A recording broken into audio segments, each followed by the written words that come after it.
What a headshot! What a head! How's it guys, this is Dayvy, FPL, and welcome back to the Fantasy Premier League video here on my channel. Now in this video, I'll be taking you guys through the ultimate guide / wildcard draft for the upcoming Game Week 33. Now because of the quick turnaround between Game Week 32 and Game Week 33, decided to combine the ultimate guide and the latest wildcard draft for those of you on the chip. So don't worry, this ultimate guide is going to be quite condensed, quite quick. I know I am releasing this the day of the Game Week 33 deadline. Don't worry, we'll still be doing a deadline stream coming up later in the evening, 1 hour before the deadline. But in this ultimate guide / wildcard draft, obviously we'll be discussing a wildcard draft towards the end of the video. But in terms of the ultimate guide portion, I've kind of trimmed it down. No stats review, I'll be going through some topics such as Bruno Fernandes and Diogo Jota, before finally concluding with the Kamsi decision. So that's something you guys are interested in, sit back, relax, and let's get straight into it. So the first talking point I want to go over is going to be relating to my own transfer plan and probably the transfer plan of your own team. And the first player we're going to talk about is going to be Bruno Fernandes. So news came out today, I'm recording this on Monday evening, but news came out that Bruno was a potential doubt for the upcoming game against Spurs. Now you guys would have seen in the FA Cup actually came off in extra time, looked like he was carrying a knock from the first half, and it seems like he might actually be injured for the upcoming game on Thursday. But let's hope we maybe get more news tomorrow, either in the press conferences, but I don't think we're going to be having the 10 o'clock press conference tomorrow, but we may be getting some news about him training potentially. But for the time being, I'm definitely going to be looking at a plan of potentially taking Bruno Fernandes out. Could be from Mo Salah, that's probably a popular move that most people are looking at. Just remember, he is quite expensive, so instead of taking a Harry Kane out, you might be able to afford a Bruno to Salah move. But for the time being, I have a Saka on my bench, so I'll simply just put Bukayo Saka in my starting 11 if Bruno's going to be out. But if you'll be going over this in the deadline stream coming up tomorrow, as we might potentially make that minus for it, but instead of Harry Kane, we now take Bruno out. But I just want to deliver the news as I have got it that he is a potential doubt for the upcoming game week, but just remember, he's hardly injured for Manchester United, so I wouldn't be surprised if he actually started this fixture. Now the next player I want to talk about is going to be a Liverpool player. It's going to be Diogo Jota, and he's quite a hot topic. You guys would have seen on the weekend scoring 2 goals against the Nottingham Forest side in great form at the current moment, and Liverpool have a double game week coming up in game week 34. Now please just remember that they are playing on the midweek, then they play on the weekend, then again on the midweek, so that could be quite a quick turnaround and we might see some rotation with Jota and the other Liverpool forwards. Now if we do assume that Mo Salah is going to start every single game, we're going to have Gakpo up front, then Jota, Darwin and Luis Diaz rotating with them until Firmino's back from injury. So in terms of my current thinking, I do think Jota is a great asset to get in if you guys can't afford Mo Salah. I do think Mo Salah is definitely the best Liverpool asset to get into your squads. But if you can't afford a Mo Salah or you don't want to kind of rip up your squad, I think Jota's a fine replacement. My only concern with Jota is I think the time to buy him was probably game week 32. If you guys had him on a free at 100% fine, but he's quite hard to bring in for the upcoming game weeks with this potential rotation in mind. But he's a player in great form. Jota, when he's on good form, usually goes on streaks. And with a lovely double game week of double home fixtures, Spurs and Fulham at home, I can see Jota doing quite well. Now unfortunately for my own team, I don't think I can afford Diogo Jota into my squad unless I do go maybe for a Bruno Fernandes out for Salah and then downgrade Harry Kane. So let's see what the deadline does bring upon us, because that could be a minus for it, that is going to be worth it. But I might just postpone this 1 week because I want to see if Jota is actually rested against West Ham, because if he is rested, double game week 34 is a guarantee of 2 starts. So just a reminder there about the schedule, we have midweek this week, on the weekend, midweek next week. Will Jota start all 3 of those games? I don't believe so, especially with Darwin and Luis Diaz getting some minutes. But as I said, great kind of differential to get in if you guys can't go for a Mo Salah, but I don't exactly think that he can cover him. But let me know your thoughts on Jota down below. Are you guys bringing him in for game week 33, or are you postponing it to game week 34 and seeing if he is rested in the midweek? Now we're going to kind of deviate from our ultimate guide section of the video and let's go into the wildcard section of the video. And as I always say with any draft, the fixtures are the bread and butter that you guys have to look at. So the image I decided to go for was going to be Ben Crellin's fixture planner. He's a lovely graphic over on his Twitter page from game week 33 to game week 38. Now the first thing I want to say is that you guys can see on screen right now, 6 game weeks left of this season. A little bit sad, a little bit happy because it hasn't been the best of seasons. But I love FPL at the end of the day, so with 6 game weeks to go, it's quite sad that it's going to end quite soon. But with only 6 game weeks to go, definitely the time to kind of take those punts, take the differential captains to rise up the ranks if you need to.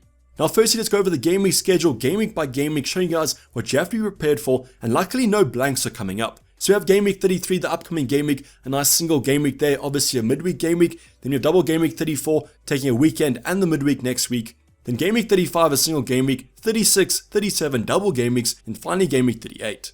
So in terms of the teams, you guys will focus on the Brighton assets. They have 3 double game weeks coming up till the end of the season, the most double game weeks and the most fixtures out of any team in the Prem at the moment. So definitely prioritize those Brighton assets.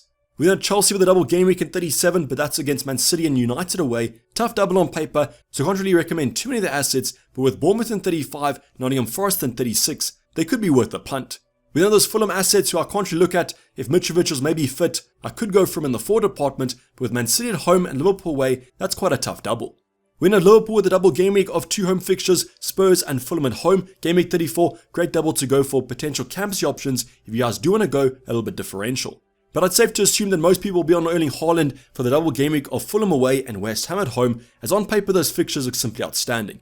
Now yes, there might be some concern with the Champions League in and around these kind of game weeks, but I am still confident that Haaland gets the majority of minutes. They then have a double game week in 37, Chelsea at home, Brighton away. Not the best double in the world, but not the worst.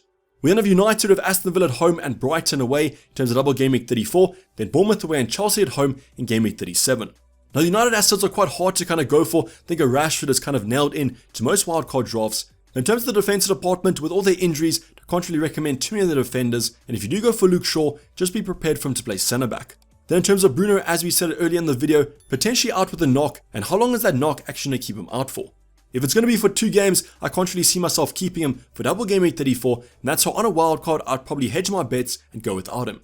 The final team to look at is going to be Newcastle with a double game week 36 fixture as well. So Brighton and Newcastle, the only teams that have a double game week in 36, and therefore you're probably going to captain one of their assets.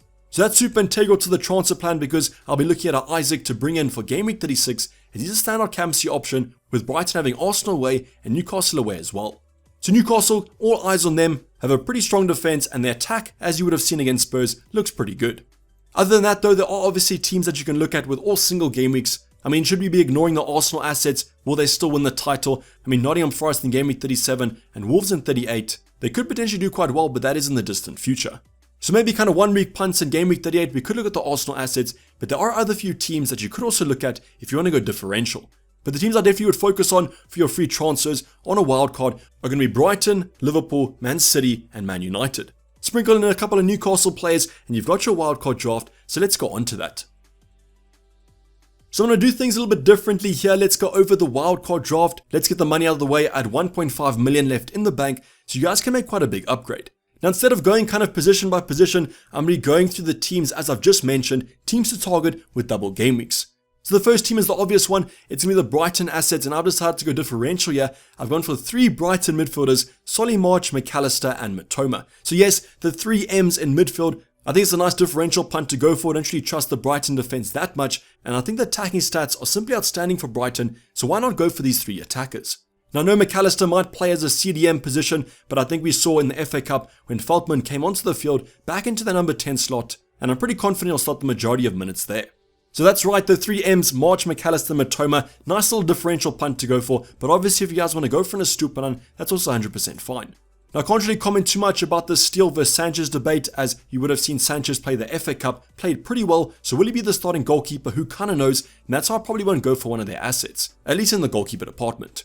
Now next up is going to be a team that's close to my heart, Liverpool, and I've gone for the double defense and Mo Salah. Now the reason I've gone for the double defense is I think the 4 departments are quite hard to fit in. I know you want a Jota, but with Erling Haaland and probably Isaac up front, it might be hard to fit Jota in.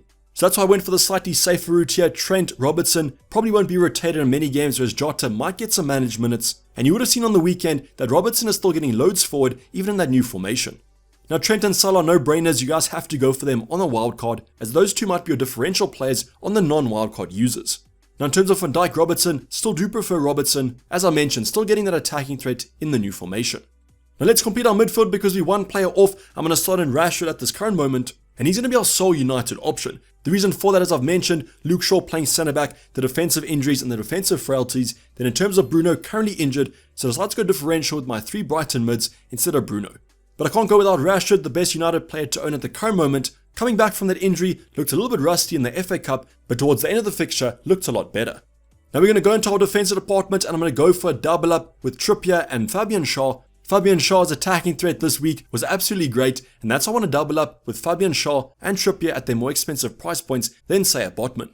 So with the money in the bank, decided to treat myself to Fabian Schär at 5.1 million, but if you guys can't, you can always go for a Botman. Now we'll actually complete this triple up of Newcastle towards game week 36 double. I'll bring Isaac into the forward department. But for now, it's going to be the 2 Newcastle defenders. Have a nice fixture in game week 33 where you might start both of them. Now you guys might have noticed a team that's missing. It's going to be the Man City assets, probably the best team in the Prem at the moment. Sorry Arsenal, but I do expect Man City to go and win the league. Now I've gone for a slightly different kind of double up. I've gone for the double up in the defensive department. Now that Nathan Ake is out injured, I do think Ruben Diaz is nailed in that starting 11. And even at 6.0 million, I think he might be worth it with those double game weeks coming up. So I've comboed him with Edison at 5.4 million, relatively cheap for a Man City defender. Let's just hope that he doesn't concede one shot like he has been in the past couple game weeks. Then in terms of the forward department, no debates there. Erling Haaland's our man to go for. I think you might have to be a little bit crazy to go without him. If you guys do want to go differential, 100% fine. But with a nice double in 34 coming up, he's a standout Campsy and also triple Campsy asset. Now yes, you guys could go for a Jack Grealish, that sort of thing, but with Phil Foden and Mahrez looking pretty strong, decide to go for more secured assets with that Brighton triple up instead. Now to kind of complete our team, let's go over the forward department. Ollie Watkins will start nicely into kind of accompany Erling Haaland. I think he's in great form at the moment, has one of the best fixtures, Fulham at home in Game Week 33, and he'll make his way for Isaac come Game Week 36. So for now, let's go for Ollie Watkins. You guys can go for anyone that you want. If you want to go Ivan Toney, 100% fine, but I trust the Aston Villa striker. Now to kind of complete our full team, let's go for the goalkeeper Iverson at 3.8 million. Just went for him because of his cheap price point, but you guys can use that money to upgrade him if you don't trust Edison. Then finally, our forward line will be completed by Greenwood at 4.0 million. It's a really cheap price point to go for, but as mentioned, with the money in the bank, you guys can make 1 or 2 upgrades. So in terms of our overall team structure, there might be some benching headaches. I won't lie to you guys. It's going to be a 3-5-2 formation on most game weeks, but you guys can always switch around and go for an extra defender or an extra striker.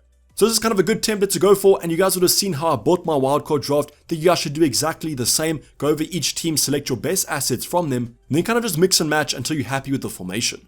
Now if you guys are on the wildcard, let me know in the comments down below what your current draft is looking like. Might be slightly better than the one you see on screen right now. Now the final talking point to go over is going to be all about Campsy, and I know what you're probably saying. This is probably one of the weeks for the boring Campsy option, and I'm obviously talking about Erling Haaland. Now yes, I agree with you, Arsenal at home is still a good fixture for Man City, but I just feel like this might be quite a close game with neither side wanting to lose this. The title race is in this game in my opinion. Whoever wins this will probably win the title race, but you guys know Erling Haaland in the big games, he usually does perform. Now there are 2 other assets I think that you could potentially look at from a differential point of view. The first one, Mo Salah on the left hand side there. West Ham away, not the easiest game in the world, but Liverpool always do well against West Ham, and I trust the Egyptian to do quite well. The other asset needs no introduction. I actually have captained him in my current team selection. It's Ollie Watkins from Aston Villa. Now in my opinion, Ollie Watkins has the best fixture in Game Week 33. Fulham at home is a great fixture, as their defensive stats are still looking pretty bad. But I think if you guys will go for Mo Salah or Ollie Watkins, you have to be super maverick, super differential, as I think the effective ownership will be super high on Erling Haaland, as most managers will probably go for him. But let me know in the comments down below, who's your captain going to Game Week 33? Is it Erling Haaland or are you guys going differential?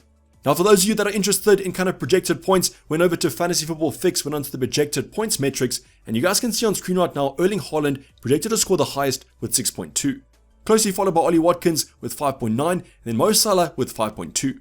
So on paper, as I always say, the projected points tell you to captain Erling Haaland. That's probably a good combination and a good insight to go for. But if you guys do want to go maverick, Ollie Watkins and Mo Salah are nice little differentials. But this is basically it for today, guys. Hope you did enjoy it. Don't forget to like if you didn't subscribe if you have subscribed yet. Don't worry, if there are questions unanswered in this video, I'm doing a deadline stream coming up shortly as you guys are watching this video. So you guys can pop there and ask any questions that you want. So hopefully see you guys there in the deadline stream, but I'm going to be signing off. It's been Dayvy FPL and I'm out. Cheers, bye.